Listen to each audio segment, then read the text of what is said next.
Alhamdulillahirabbil alamin wassalatu wassalamu ala mabuti rahmatil alamin nabiyina Muhammadin wa ala alihi wa ashabihi wa man tabi'ahum bi ihsanin ila yaumiddin amma ba'd. Al-ikhwan wal akhwat rahimani wa rahimakumullah. Alhamdulillah kita bersyukur kepada Allah Subhanahu wa taala. Pada malam hari ini kita kembali melanjutkan kajian rutin kita dalam mengkaji Fiqhul Asmaul Husna karya Syekh Abdul Razak hafizahullah taala.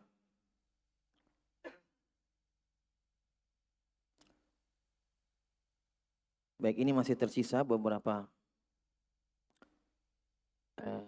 paragraf dari pembahasan nama Al-Khaliqul Bari'u Al-Musawwir.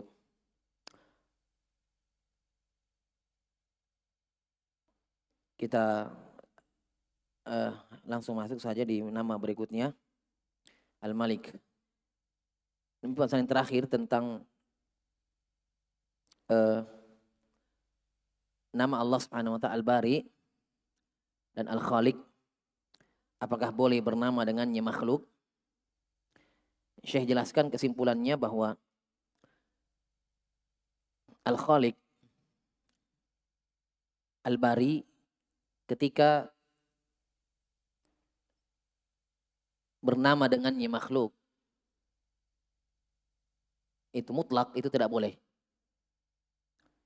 Karena makna Al-Khaliq, Maha Mencipta, Al-Bari yang mengadakan makhluk dari sebelumnya tidak ada, itu hanya Allah Subhanahu wa taala. Paham? Tapi ketika disebutkan muqayyad, ya tidak mutlak disebutkan, tidak umum. Seperti misalnya fatabarakallahu ahsanul khaliqin. Fatabarakallahu ahsanul khaliqin. Maha berkah Allah sebaik-baik yang mencipta. Coba perhatikan ayatnya. Fatabarakallahu ahsanul khaliqin. Maha berkah Allah Subhanahu wa taala sebaik-baik pencipta. Berarti seakan-akan ada pencipta selain apa? Selain Allah. Paham ya? Seakan-akan ayatnya menjelaskan ada pencipta selain Allah Subhanahu wa taala. Nah, penjelasannya bahwa ingat makna penciptaan dari sisi makna al-khol itu ada dua. Apa ini dua? Menakdirkan, menetapkan. Yang kedua, mencipta. Jelas ya? Nah, makhluk ketika dikatakan dia mencipta, itu menetapkan, merencanakan. Sebagaimana Allah Subhanahu wa taala. Allah sebelum mengadakan, sebelum mencipta, sebelum mewujudkan, Allah sudah menetapkan sesuatu sebelum adanya. Wa ma asaba min musibatin wala fi anfusikum illa fi kitabin min qabli an nabra'aha. Tidak ada musibah yang menimpa di bumi dan tidak pula menimpamu, menimpa kalian, kecuali semuanya sudah tertulis di kitab Lauhul Mahfuz, takdir sebelum ada. Kata Allah min qabli an nabra'aha, sebelum kami mengadakannya. Berarti Allah sebelum mengadakan sesuatu, Allah sudah tetapkan. Paham? Nah, khaliq bermakna ini, makhluk bisa. Sebelum makhluk melakukan sesuatu sudah ada rencananya, iya kan? Kita besok mau ini, ada rencana. Ada keinginan. Mau begini, nah, saya nanti kalau ini mau ini. Kalau sudah banyak uangku mau ini. Ya, kalau sudah umur saya sudah sekian 20 tahun mau ini. Ada yang diinginkan. Tapi makhluk belum tentu terwujud. Ada penghalang. Ada mawani'. Ada yang membatalkannya. Ya. Tapi Allah Subhanahu wa taala ketika menetapkan sesuatu, merencanakan sesuatu, menginginkan sesuatu pasti terwujud. Kenapa? Allah Subhanahu wa taala Khaliq, ahsanul khaliqin. Sebaik-baik yang menetapkan, sebaik-baik yang mencipta. Jelas ya? Intinya nama Al-Khaliq tidak boleh makhluk bernama Al-Khaliq secara mutlak. Iya. Itu yang saya jelaskan di pembahasan terakhir di sini. Baik, sekarang kita berpindah ke nama berikutnya. Kata beliau, Al-Malik dan Al-Malik. Al-Malik dan Al-Malik. Nama Allah Subhanahu wa taala Al-Malik, Al-Malik. Maknanya sama. Artinya yang maha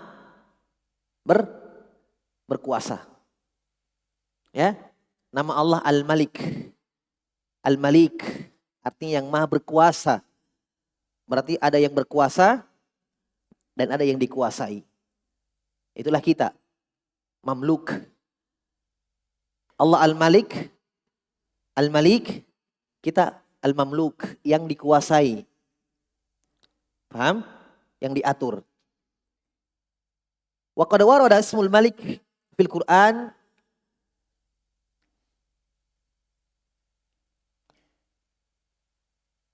Wa qad warada ismul Malik fil Qur'anil Karim fi khamsati mawadhi'.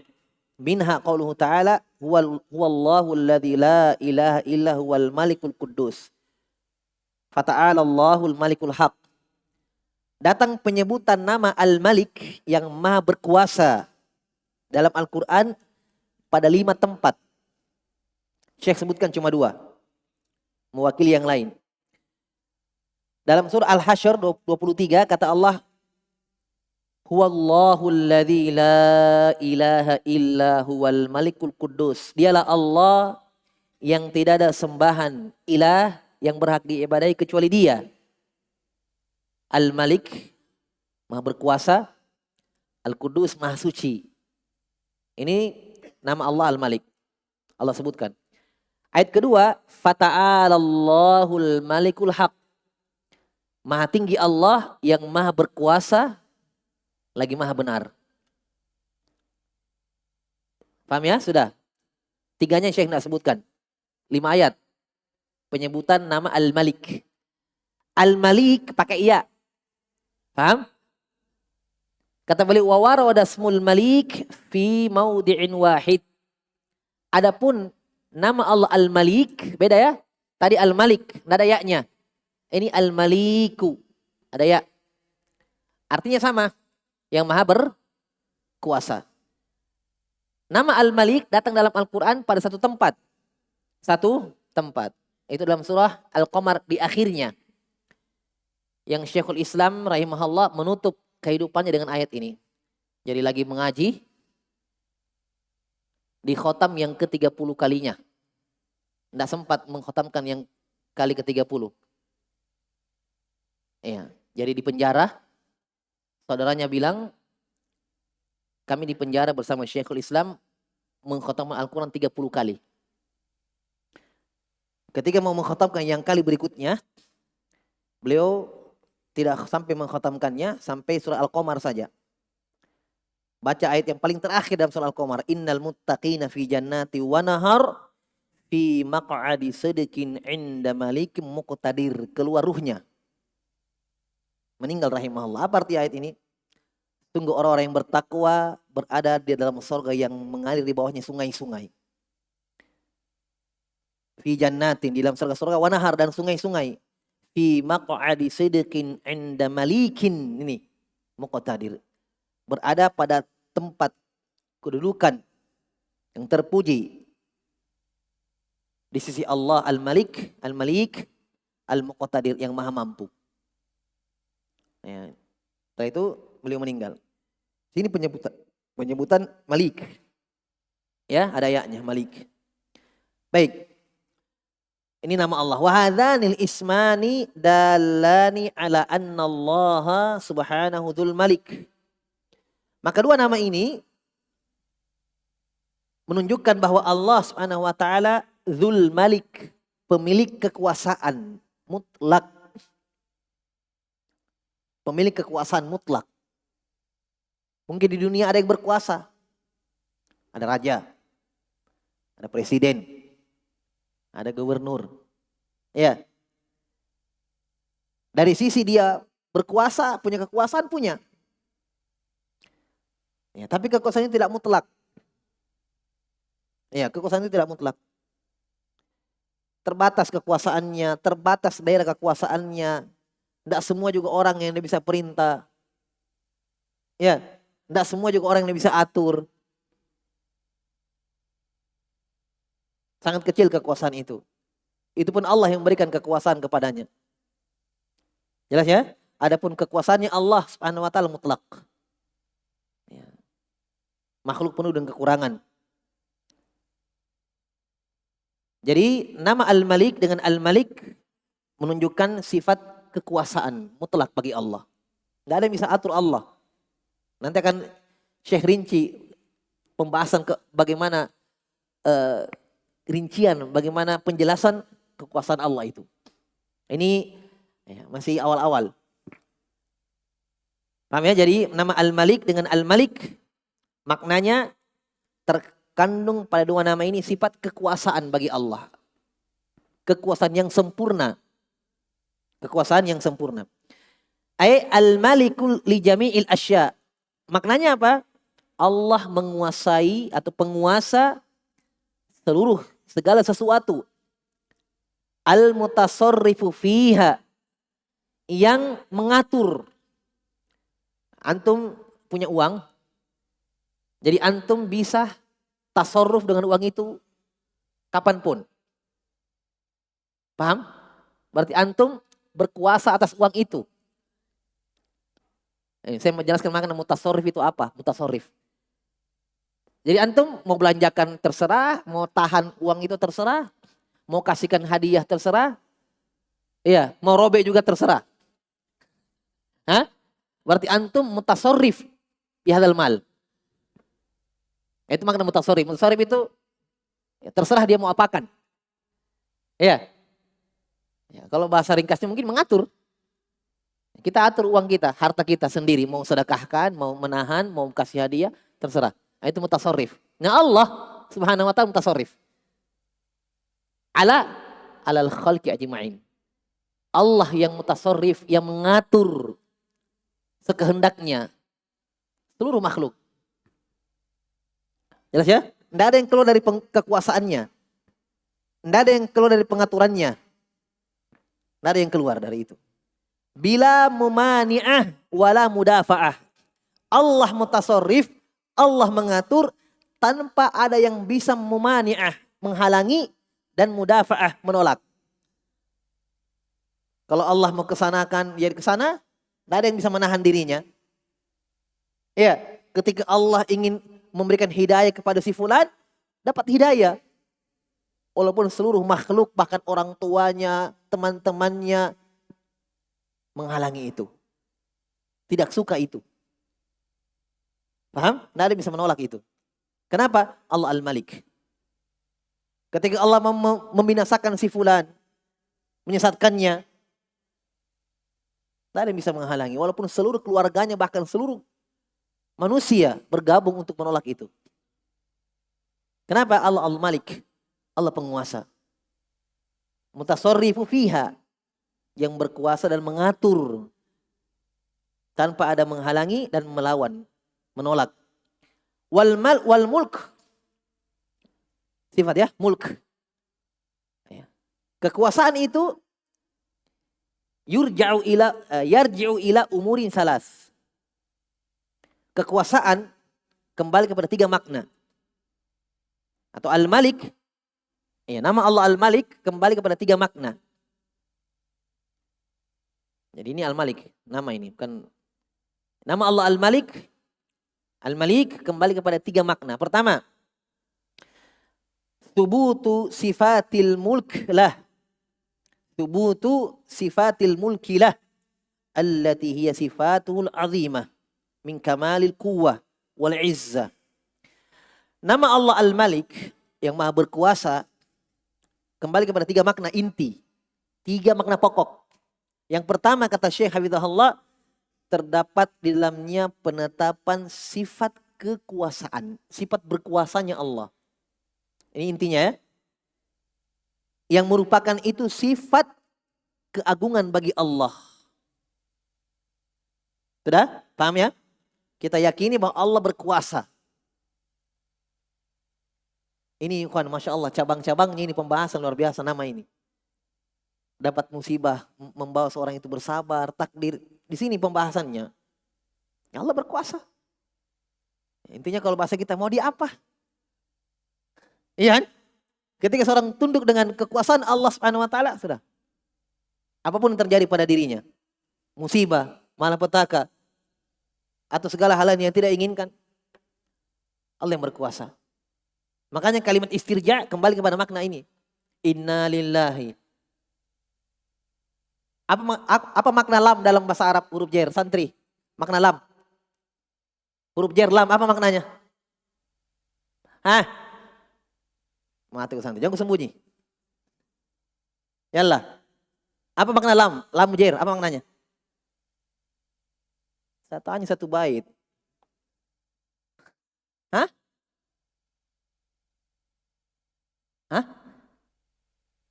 Istiqaq, tamalluk, milik, hak, miliknya. Kalimat istirja apa? Inna lillah. Dapat musibah langsung inna lillah. Kami miliknya Allah. Ini milik kan? Itu milik bahasa Arab itu milik. Mulk. Bahasa Indonesia itu diambil dari bahasa Arab. Milik ya dari kata mulk, kekuasaan, miliknya. Itu istiqaq. Miliknya Allah. Kita semua miliknya Allah. Kalimat hartanya hilang, meninggal keluarganya, milik Allah. Allah mau ambil kapan saja. Itu mutasarrif tadi. Iya kan? Itu makna mutasarrif. Allah mau ambil, Allah tahan. Kalimat istirja. Itu intinya fikir Asmaul Husna, ikhwan. Pada pengamalannya. Sudah kita bahas dalam mukadimahnya. Kaitan Asmaul Husna dalam ubudiyah. Sudah lewat babnya. Kaitan nama-nama Allah dengan ubudiyah. Penghambaan hamba yang lahir. Ibadah hamba yang lahir dari hamba tersebut. Itu pengaruh dari nama-nama Allah. Nah, sama di sini. Kalau kita yakin Allah Al-Malik. Allah Al-Malik. Inna lillahi wa inna ilaihi raji'un. Sabar. Pasrah dengan takdir. Miliknya Allah Subhanahu wa taala. Ibaratnya ada orang pinjam motor. Akhi, dia tahu temannya mau pergi umroh, mau safar, pakai motorku sampai saya balik umroh, pinjam, pakai keliling-keliling Makassar. Datang orangnya. Tapi akhi, pinjam, saya ambil. Jangan dulu ya, pasti punyanya. Miliknya, mau mengambilnya. Kita harus rela dengan itu, ridha dengan takdir Allah. Kita semua miliknya Allah. Harta. Apa-apa yang kita cintai di dunia ini, ikhwan. Harta, istri, anak-anak, suami. Miliknya Allah Subhanahu wa taala. Nah, disinilah kadar keimanan seorang berbeda-beda dalam hal ini. Ya kan? Ketundukannya, kepasrahannya dengan takdir Allah Subhanahu wa taala. Karena di sini sebenarnya ilmunya. Mungkin belum dalam mengenal Allah dalam keagungan nama-nama dan sifatnya. Dan memang perwujudan ilmu itu ketika pada prakteknya. Di situ perwujudan ilmu sebenarnya. Umar bin Khattab ketika mendengarkan Nabi wafat, tidak terima kan? Bukan tidak terima dengan takdir Allah, tapi kecintaan mereka kepada Nabi SAW luar biasa. Itu pengamalan ilmu di situ. Iya kan? Maka ditenangkan dengan Abu Bakar As-Siddiq radhiyallahu anhu, dibacakan ayat. Beliau berkata seakan-akan ayat ini saya baru dengar. Wa ma Muhammadun illa rasulun qad khalat min qablihi rusul afa immata aw qutila qalabtum ala aqabikum. Tidaklah Muhammad itu kecuali seorang rasul dan telah berlalu rasul-rasul sebelumnya, wafat juga, meninggal juga. Umar radhiyallahu anhu mengatakan ayat ini saya baru dengar. Di situ pengamalannya ilmu. Itu menunjukkan keimanan Abu Bakar dan Umar berbeda di situ. Baru tenang Umar bin Khattab. Makanya Nabi ketika melihat seorang perempuan berada di kuburan anaknya yang wafat, yang meninggal. Kata Nabi, fattaqillah wasbiri. Bertakwalah kepada Allah, sabarlah. Perempuan ini mengatakan, ilaika anni. Pergi kamu dari sini. Kamu tidak rasakan apa yang saya rasakan. Dia tidak tahu ini Nabi ini. Ya, Nabi pulang.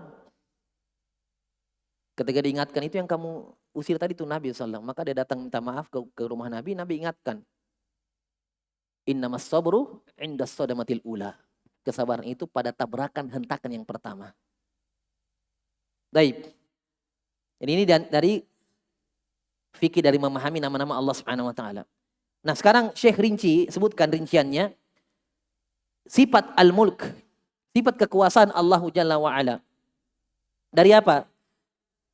Dari rinciannya, min kamalil quwwah. Lihat.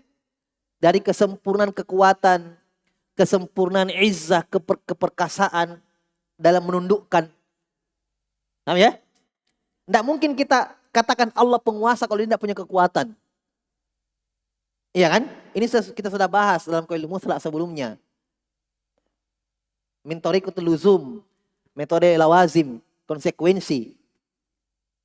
Ketika kita meyakini Allah berkuasa, ya, secara tidak langsung kita tetapkan sifat yang lain untuk Allah. Sifat apa? Sifat kuwah, kekuatan.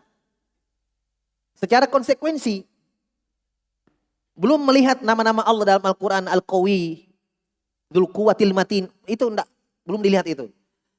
Paham? Dari penetapan nama Al-Malik, sifat kekuasaan bagi Allah, secara konsekuensinya kita sudah menetapkan sifat kekuatan bagi Allah. Itu kan konsekuensinya. Tidak mungkin Allah berkuasa mengatur arsy yang besar, mengatur kursi yang besar, mengatur langit dan bumi yang besar dari sisi kita besar, di sisi Allah kecil, tidak ada nilainya. Kalau Allah tidak punya kekuatan. Makanya Syekh langsung jelaskan. Bagian dari kekuasaan Allah, yaitu Allah memiliki kesempurnaan kekuatan, kesempurnaan izzah, keperkasaan, wal qudrah, kemampuan. Dan ini konsekuensinya. Masya Allah ya, berarti dari satu sifat kita tetapkan untuk Allah, mengharuskan kita menetapkan sifat-sifat yang lain. Itu fikih Asmaul Husna. Fikih lawazim namanya. Dari kaidah, sudah berlalu kaidah. Ya.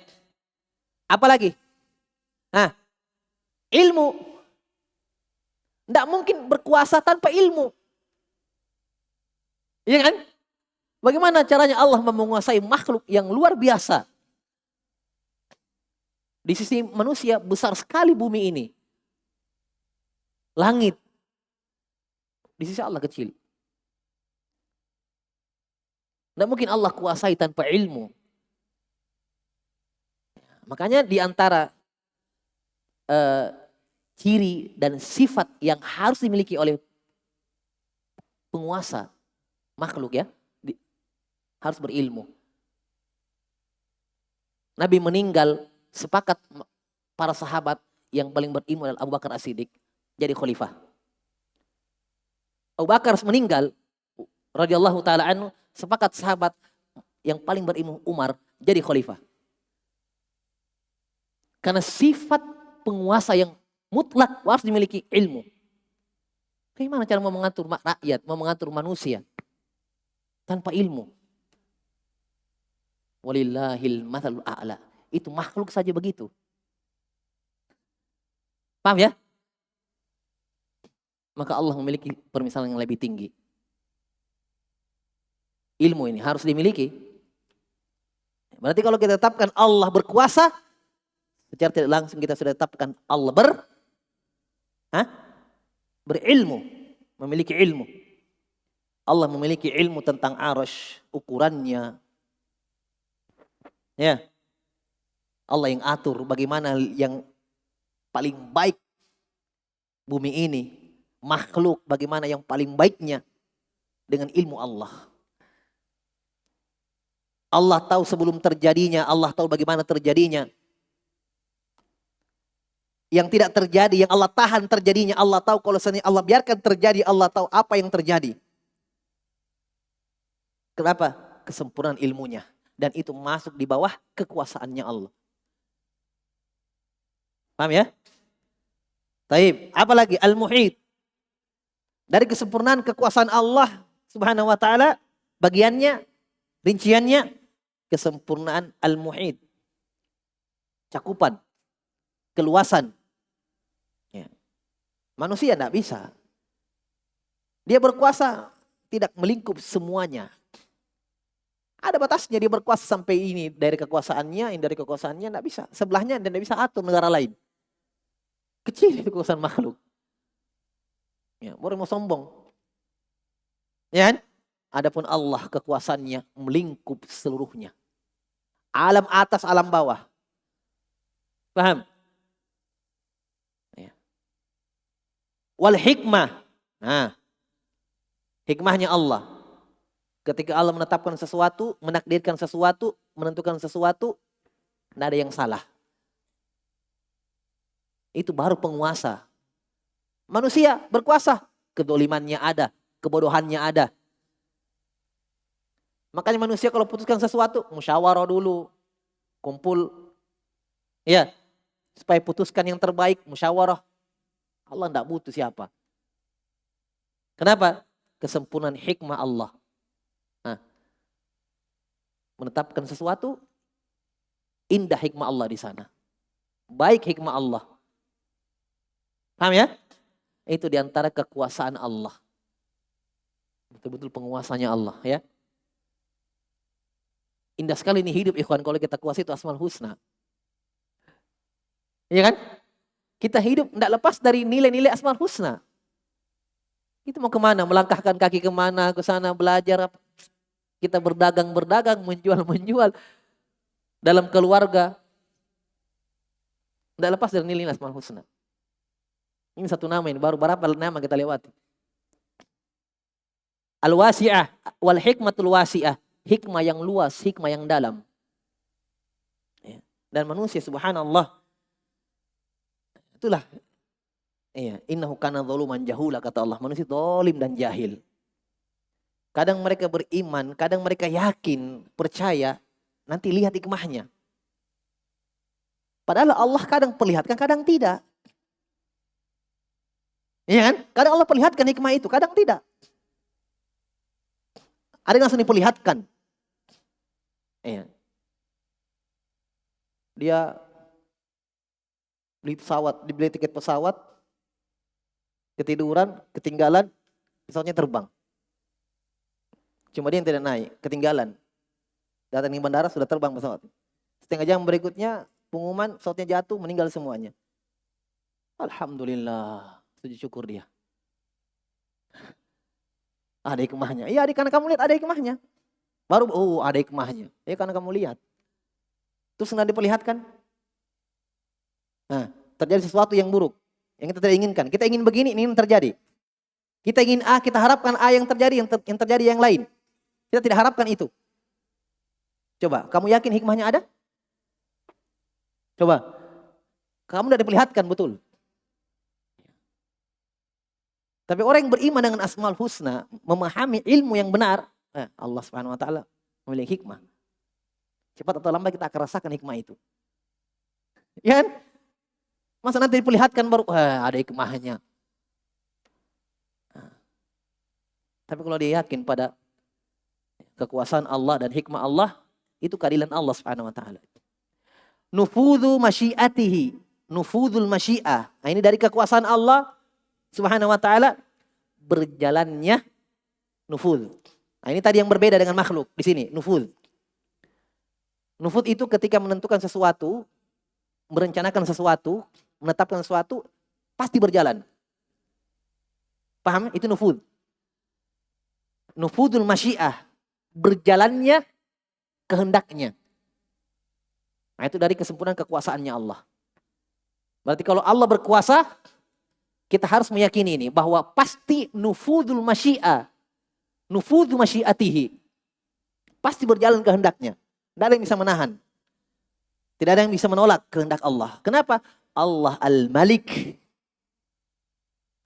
Allah berkuasa dan kekuasaan yang sempurna. Apalagi wa kamalil tasarruf. Ini dia juga tadi. Kesempurnaan pengaturan. Nah, kesempurnaan pengaturan. Jadi kalau Allah mengatur si fulan miskin, si fulan kaya, si fulan ya, keluarganya ini dan seterusnya, kehidupannya diatur oleh Allah Subhanahu wa taala, sempurna pasti. Ya. Tidak ada kritikan, tidak ada ya Allah kenapa saya begini, kenapa saya begitu. Kenapa si fulan dapat ini, saya tidak dapat itu. Ya, la yus'alu amma yaf'alu wa hum yus'alun. Allah tidak ditanya dengan perbuatannya. Di antara perbuatan Allah mengatur. Nahnu qasamna bainahum ma'isyatahum fid dunya. Kamilah yang membagi ma'isyah mereka di dunia. Ma'isyah itu rezeki, kehidupan, pekerjaan, harta, ma'isyah, kehidupan. Kata Allah, kami yang bagi. Hatim al-Asam mengatakan, ketika saya melihat manusia saling hasad, saling dengki, saling iri hati. Tapi ketika saya cermati firman Allah, nahnu qasamna bainahum ma'isyatahum fid dunya. Kamilah yang membagi ma'isyah mereka di dunia. Kehidupan mereka di dunia, rezekinya kami yang bagi, kata Allah. Kata Hatim al-Asam rahimahullah, fataraktul hasad. Maka saya tinggalkan hasad. Kenapa mesti hasad dengan orang? Dari apa yang dia punya. Allah yang bagi ke dia. Ya kan? Itu pembagiannya Allah. Allah adil dalam membagi. Allah paling adil dalam membagi. Kenapa dapat hidayah ini, dapat hidayah itu tidak? Ada orang mau diberi sesuatu, tidak ada tempatnya. Tidak cocok tempatnya. Tidak diberi. Kenapa? Dan tidak bisa menampung itu. Dan hidayah dari Allah pembagian juga. Nah, tempatnya hidayah, ini Ibnu Qayyim ya ketika membahas tentang Fir'aun dan Salman Al-Farisi. Apa hidayah dan Abu Thalib. Dibahas, beliau singgung juga tentang Fir'aun. Hidayah tempatnya ada, wi'a. Itu al-qalb. Ketika Allah memberi hidayah kepada Fir'aun, tempatnya hidayah tidak cocok. Iya kan? Hatinya Fir'aun kotor. Ada kesombongan, ada zulman wa uluwa. Mau diberi hidayah, mental hidayah itu. Tidak bisa. Kenapa? Tempatnya hidayah tidak cocok untuk dia. Nah sekarang siapa mau disalahkan? Hatimu kotor, tidak bisa menerima hidayah dari Allah. Tidak dibagi. Allah memberikan tidak cocok tempatnya. Bukankah surga itu ditempati orang-orang yang rendah hati? Tilkad darul akhiratu naj'aluha lil ladzina la yuriduna 'uluwan fil ardi wala fasada. Itulah negeri akhirat, itulah surga yang kami tempatkan bukan untuk orang-orang yang sombong di muka bumi. Fir'aun sombong, bagaimana masuk surga? Nggak bisa. Dia mengaku saya ana rabbukumul a'la, saya Rob kalian yang paling tinggi. Sampai beliau bahas itu 3 orang yang dibinasakan oleh Allah karena ucapan saya. 3 sosok yang dibinasakan oleh Allah karena ucapan ana. Iblis, Fir'aun, dan Qarun. Iblis mengatakan ana khairum minhu. Saya lebih baik daripada Adam. Nah, ucapan saya. Fir'aun, ana rabbukumul a'la. Saya Rob kalian yang paling tinggi. Qarun, innama utitu ala ilmin indi. Saya dapatkan itu harta karena ilmu saya. Allah binasakan. Hanya ucapan saya. Ada pendahulunya, iblis. Jelas ya? Ya Allah bagi itu semuanya. Allah yang berkuasa atas seluruh makhluk. Wa kamalur ra'fah war rahmah. Kesempurnaan, kelembutan dan rahmat. Nah, ini kekuasaan juga di sini. Tidak dikatakan kekuasaan Allah sempurna ketika berkuasa dengan zalim. Memaksa.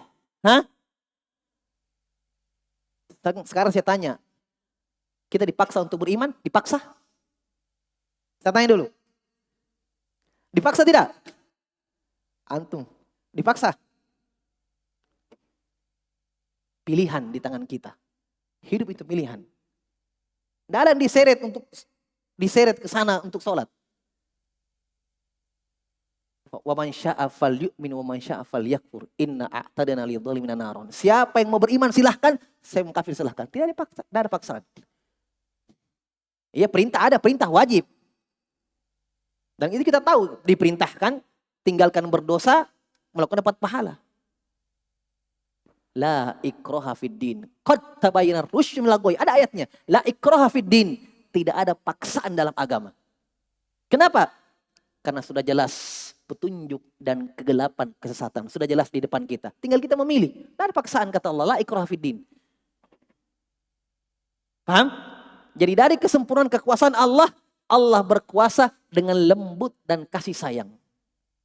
Ini konsekuensi. Tidak mungkin Allah kita katakan penguasa yang sempurna kekuasaannya kalau memimpin dengan zalim, berkuasa dengan zalim. Berkuasa dengan kezaliman. Tidak mungkin. Jadi harus punya rahmat sifat Allah Subhanahu wa taala, ra'fah, kelembutan. Paham? Konsekuensi. Apalagi? Wal hukmul am atau wal hikam. Hukum ini. Wal hukmul amu lil alamis ului was sufli. Hukum Allah Subhanahu wa taala yang umum, hukumnya. Dari yang keluar dari hukum Allah. Kesempurnaan hukumnya ini juga dari konsekuensi kekuasaan Allah. Allah berkuasa dengan hukum yang sempurna. Paham? Hukum umum mencakup seluruhnya. Tidak ada yang keluar dari hukum Allah. Ulwi was sufli. Ulwi makhluk atas, alam ulwi. Wasufli, alam bawah. Kita alam bawah ini, makhluk bawah. Kita jin, ya, seluruh makhluk di atas bumi. Makhluk atas, ya, bintang, langit, malaikat, arasy, kursi. Baik. Wal hukmul am fid dunya wal akhirah. Hukum umum juga mencakup hukum dunia dan hukum akhirat. Nah, hukum dunia, hukum akhirat. Adapun makhluk di dunia saja. Dia punya kekuasaan, dia mengatur ini, mengatur itu di dunia. Ketika penyihir Fir'aun disalib. Ketika penyihir Fir'aun disalib oleh Fir'aun. Melihat satu bukti yang nyata di depan matanya. Tongkat Musa alaihissalam jadi ular. Betulan. Bukan tipuan mata. Adapun mereka tipuan mata, yukhayyalu ilaihi annaha tas'a. Yukhayyalu ilaihi min sihrim annaha tas'a. Ditakhil matanya manusia yang ada di situ bahwa seakan-akan itu ular yang berjalan cepat. Padahal kalau mereka lihat sendiri masih kayu. Tapi kalau orang yang lihat seakan-akan ular. Jadi sihirnya dia takhyil. Iya kan? Nabi Musa lempar tongkatnya jadi ular betul. Penyihir melihat, wah, asli nih, bukan KW. Mereka palsu. Asli ini ular betul. Langsung beriman. Iya. Qalu amanna bi rabbina liyaghfir lana khotoyana wa ma akrahtana alaihi minas sihr. Coba. Kami beriman kepada Allah. Kami bertaubat dari apa yang kamu paksa kami dari sihir itu. Fir'aun ancam. Qala amantum law qabla an adana lakum. Kamu mau ikut Nabi Musa sebelum saya izinkan kalian. La usallibannakum fi judhu'in nakhl, saya akan salib kalian di atas batang kurma itu. Apa kata mereka? Salib saja. Innama taqdi hadhil hayatad dunya. Itu ucapannya. Kata mereka, kamu silahkan salib kami. Kamu wahai Fir'aun hanya menghukum kami di dunia. Paham maksudnya? Ucapannya. Di akhirat kamu tidak bisa. Hukum Allah berlaku dunia dan akhirat. Allah penguasa di dunia, Allah juga yang menguasai akhirat. Semua malaikat dikumpul, makhluk semua berkumpul di depan Allah Subhanahu wa taala untuk dihisab. Kata Allah, la yatakallamuna illa man adina lahu rahman wa qala shawaba. Tidak ada yang bisa berbicara di depan Allah pada hari kiamat. Saking berkuasanya Allah. Wa anatil wujuhu lil hayyil qayyum wa qad khaba man hamala dzulma. Subhanallah. Di depan Allah semua wajah tertunduk. Coba, jangan mau bicara. Angkat kepala tidak ada yang berani. Saking sempurnanya kekuasaan Allah. Kata Allah, wa qad khaba man hamala dzulma. Telah merugilah orang yang berbuat kedzaliman. Paham? Ini kesempurnaan kekuasaan Allah. Qala ta'ala walillahi mulkus samawati wal ard wallahu ala kulli syai'in qadir. Miliknya Allah, lillah. Miliknya Allah segala kerajaan, kekuasaan langit dan bumi. Dan Allah maha mampu atas segala sesuatu. Jadi Allah yang berkuasa dunia dan akhirat. Allah yang beri hukum dunia dan akhirat. Hukum di dunia, mana hukum Allah? Perintah sholat, perintah puasa, perintah ini, perintah itu hukum Allah. Paham? Hukum di akhirat juga Allah yang berkuasa. Allah yang memasang timbangan. Iya, Allah yang memasang surga dan neraka. Allah yang menghisab. Allah yang memudahkan. Allah yang menyiksa. Itu hukum di akhirat. Allah yang berkuasa. Taib.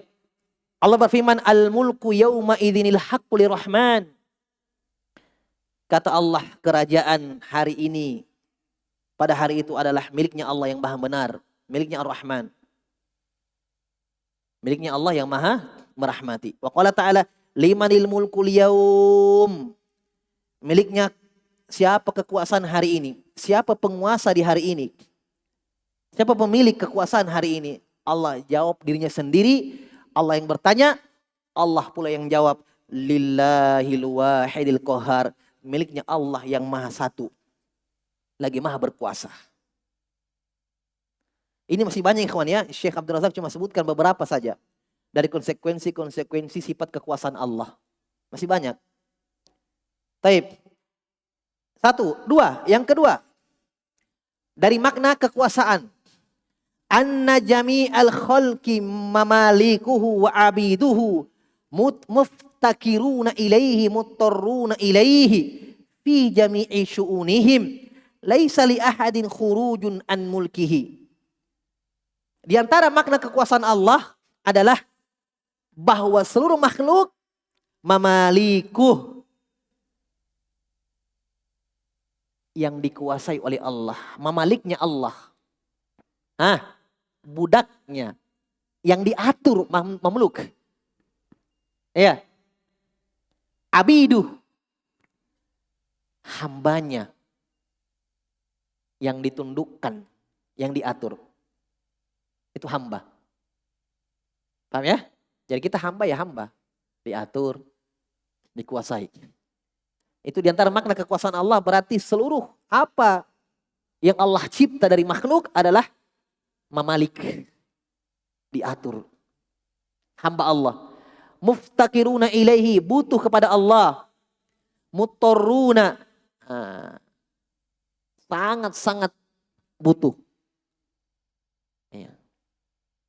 Tidak bisa lepas dari Allah. Muttarrun, butuh kepada Allah. Fi jami'i syu'unihim, dalam segala urusan-urusan mereka. Tidak ada satupun yang keluar dari kerajaan Allah, kekuasaan Allah. Wala li makhlukin ginan an ijadihi wa imdadih.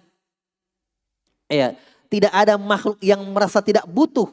Tidak ada makhluk yang tidak butuh dari an ijadihi wa imdadih. Dari pengadaan Allah dan pemberian Allah Subhanahu wa ta'ala.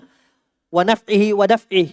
Dari pemberian manfaat, kebaikan dari Allah dan menolak. Tidak ada bisa keluar dari itu.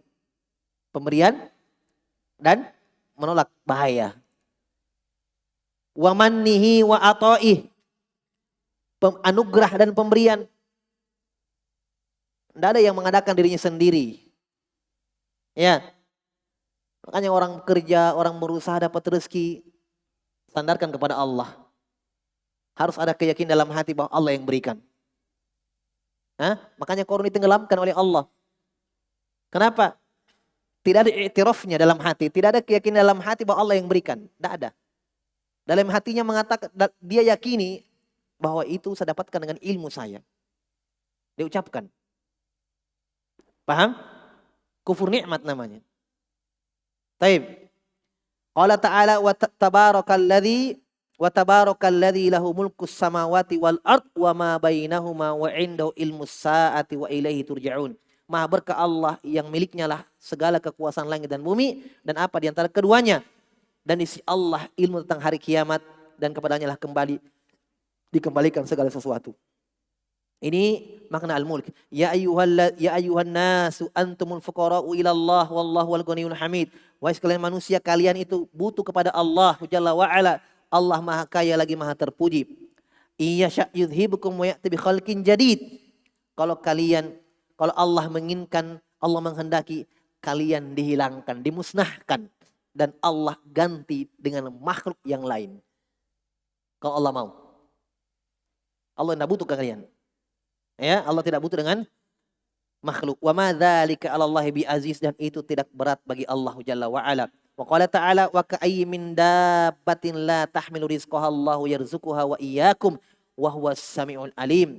Betapa banyak makhluk la tahmilu rizqaha Allahu yarzuquha, yang tidak mampu membawa rezekinya, Allah yang beri rezeki kepada mereka. Wa huwas samiul alim, ialah Allah yang Maha mendengar lagi Maha berilmu. Jelas ya? Ini dari makna al-mulk. Terakhir yang ketiga, asalis dari makna al-mulk, annalahu tadabir, annalahu tadbiratun nafidah, annalahu tadbiratin nafidah, bahwa Allah Subhanahu wa taala memiliki tadbirat, pengaturan yang pasti berjalan. Itu dari makna kekuasaannya. Jadi pengaturannya, kehendaknya pasti terwujud. Kenapa? Karena Allah berkuasa. Yaqdi fi mulkihi bima yasha. Allah menetapkan pada kerajaannya, kekuasaannya, hukum sesuai dengan apa yang Allah kehendaki. Paham? Allah menetapkan hukum sesuai dengan apa yang Allah kehendaki. Wa yahkumu fihi bima yuridu. Allah memberikan hukum dengan apa yang Allah kehendaki. La radda li fadlihi, la radda li qada'ihi. Tidak ada yang mampu menolak ketetapan Allah dari hukum-hukumnya. Wala mu'aqqib li hukmihi, dan tidak ada yang mentakib, mengkritik hukum Allah. Ya? Tidak ada yang bisa menyempurnakan hukum Allah. Oh ini hukum Allah kurang. Kurang sempurna, sehingga butuh disempurnakan hukumnya. La mu'aqqib li hukmihi, tidak ada yang mampu untuk mentakib, menyempurnakan atau mengkritik hukum Allah. Lahul hukmu fihi takdiran wa syar'an wa jazaa. Allah memiliki hukum, takdir secara penakdiran, syariat, dan jazaa, dan balasan Allah Subhanahu wa taala. Baik, ini dari makna-makna al-mulk. Masih beberapa makna, kita cukupkan dulu. InsyaAllah kita lanjutkan pada pertemuan berikutnya. Wallahu ta'ala alam.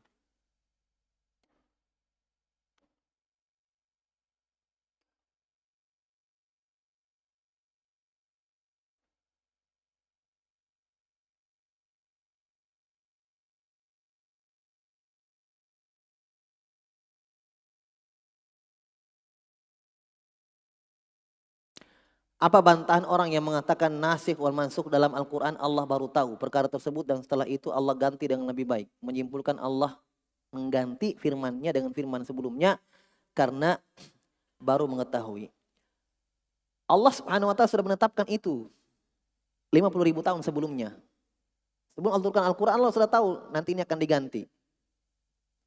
Tentunya dengan sesuai dengan kemaslahatan hamba. Itu jelas sekali itu. Justru tidak ada pengkaburan di sana. Tidak ada kabur di sana sebenarnya. Hanya orang yang jahil seperti itu. Justru ketika Allah ganti hukumnya, Allah datangkan hukum yang lain, itu lebih cocok untuk makhluk. Lebih aslah untuk mereka, makanya diganti. Karena Allah tidak mungkin mendolimi makhluk. Makanya dinasih hukumnya. Paham? Diganti ayatnya. Hukumnya pun diganti. Yang dulu berlaku untuk ini, sekarang berlaku untuk itu. Jelas ya? Ini karena manusia kehidupannya berbeda-beda, keberagamannya dan ini dan itu. Itu justru subhanallah, justru nasikh mansukh itu lebih menunjukkan ilmu Allah, lebih menunjukkan kesempurnaan kekuasaannya dan ilmunya. Bukan justru mengatakan Allah baru tahu sebelum nanti tahu baru terjadi baru tahu. Kenapa bisa terbalik? Jelas ya? Justru lebih menampakkan kesempurnaan ilmunya. Dan lebih menampakkan kesempurnaan hikmah, itu yang lebih utama. Yang paling utama. Kesempurnaan hikmah Allah. Makanya Allah ganti hukumnya. Mana nasakh min ayatin aw nusiya na'ti bi khairin minha aw misliha. Pasti kami ganti itu dengan yang lebih baik. Atau minimal sama. Iya. Tapi itu pun lebih banyak yang Allah Subhanahu wa taala tetapkan. Hukumnya sama. Hukumnya sama. Ya. Walaupun ada yang diganti hukumnya. Ada yang dihapus dan ada yang menghapus. Belum lagi hikmah dari sisi ilmu syar'i di situ kita mengetahui hukum-hukum nasi wal masuk, ada hikmahnya. Jelas ya? Baik. Apa kesimpulan hukum cadar?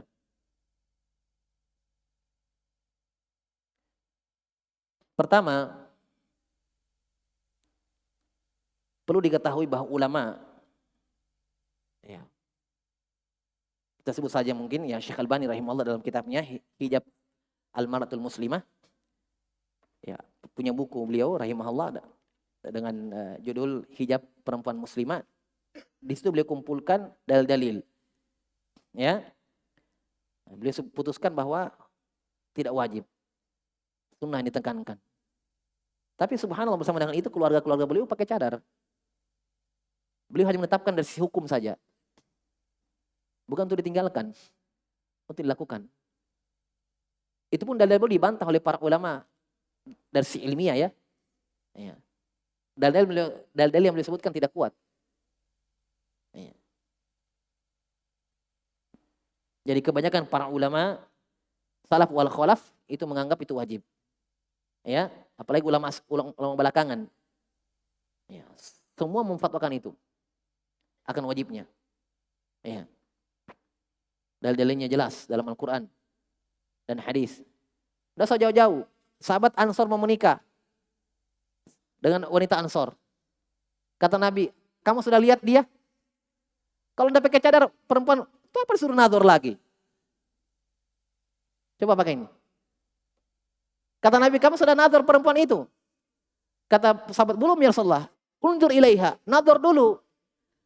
Fa inna fi a'yunil ansor syai, karena di mata perempuan Ansor ada sesuatu, kadang ada yang cacat matanya. Kalau wanita pada waktu itu tidak pakai cadar, untuk bisa nador. Nah, sudah nador orang. Itu tidak. Itu yang terdalil ulama yang jumhur ulama menetapkan wajibnya itu. Berarti kebiasaan di situ waktu itu pakai hijab. Makanya ada nador. Kau sudah lalu lalang dilihat, untuk apa nador lagi? Sudah terwujud, kau sudah lihat, selesai. Matanya. Bahkan justru matanya pun tidak kelihatan. Karena Nabi mengatakan matanya perempuan Ansor itu kadang ada cacat. Paham? Berarti mereka kebiasaan bernikop.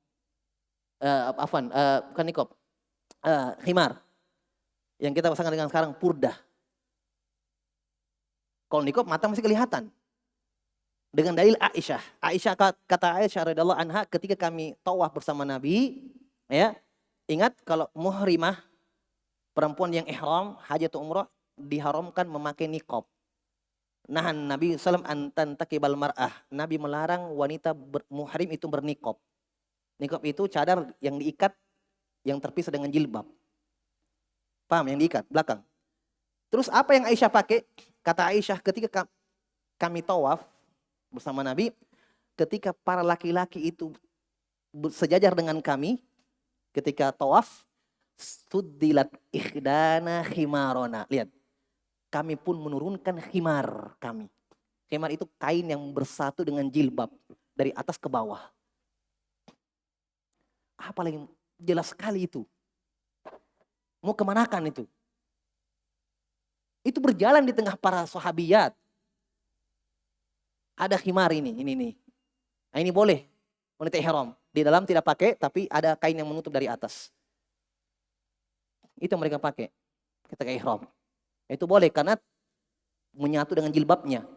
Yang tidak boleh niqab, yang terpisah diikat. Itu jelas. Ya. Tapi itu ijtihadnya Syekh Albani rahimahullah rahmatan wasi'ah. Jadi hukumnya wajib ya kesimpulannya. Apakah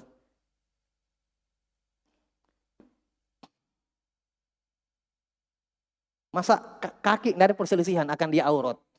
Al-mar'atu aurah. Kenapa ini diperselisihkan? Sekarang mana yang lebih memfitnah, kaki atau muka? Hah? Antum mau menikah, mau nador kakinya orang? Kaki itu ijma, aurat. Kaki. Ijma. Bahkan kata Allah Subhanahu wa taala Al-Qur'an, wala yadribna bi arjulihinna liyu'lama ma yukhfina min zinatihinna. Janganlah perempuan menghentakkan kakinya sehingga terdengarlah perhiasan di kakinya. Didengarkan perhiasan gelang kaki sudah haram. Ketika perempuan menghentakkan kakinya, didengarkan gelang-gelang kakinya, enggak boleh. Apalagi terlihat kakinya. Iya kan? Paham? Mana lebih memfitnah? Suara gelang atau kaki? Kalau muncul kaki. Suara gelangnya saja atau kakinya kelihatan? Mana lebih parah? Yang lebih memfitnah? Kaki lah. Kulitnya kelihatan kok. Kan begitu kan? Nah, apalagi muka. Jelas ya? Apakah sulap termasuk sihir? Apa hukum sihir? Ya kalau kecepatan tangan bukan sihir. Ya kan? Kalau sekedar trik-trik itu bukan sihir. Hanya dia menipu. Iya kan? Dipakai berjudi juga. Ada itu yang tutup 3, di mana tempatnya, pasang uang. Kan kecepatan tangan itu. Menipu. Dia bukan sihir. Nah, beda hukumnya kalau sihir ya. Sihir dari makna sihir berat hukumannya. Berat hukumnya kalau sihir. Sihir jelas ya dari nawaqidul Islam. Syekh Muhammad bin Abdul Wahab sebutkan dalam nawaqidul Islam. Dari perkara yang membatalkan keislaman sihir. Kata Allah ketika Allah melarang belajar sihir, kata Allah fala takfur. Kata Allah jangan kamu kafir, itu jangan kamu belajar sihir. Tapi kata Allah fala takfur, jangan kamu kafir. Berarti hukum mempelajari sihir apa? Hah? Apa hukum mempelajari sihir? Kafir lah. Karena kata Allah fala takfur, jangan kamu kafir. Itu janganlah kamu mempelajari sihir. Umar bin Khattab mengirim surat dari Jundub bin Abdullah radhiyallahu anhu bahwa ketika dia masuk ke khilafan Umar mengirim surat untuk memenggal para tukang sihir. Maka kata Jundub, faqatalna salasa sawahir. Kami pun membunuh 3 tukang sihir. Hafsah membunuh tukang sihir yang menyihirnya. Ada budak perempuan tukang sihir menyihir Hafsah radhiyallahu anha, dibunuh oleh Hafsah karena perintah ayahnya. Itu hukum had. Nah, perselisihannya ulama apakah dia diminta taubat atau tidak. Paham ya? Dan pendapat yang kuat tidak diminta taubat. Karena menurut mereka para sahabat tidak meminta taubat tukang sihir ketika mereka membunuhnya. Ya Allah taala alam bisawab. Subhanakallahumma wa bihamdika asyhadu an la ilaha illa anta astaghfiruka wa atubu ilaik.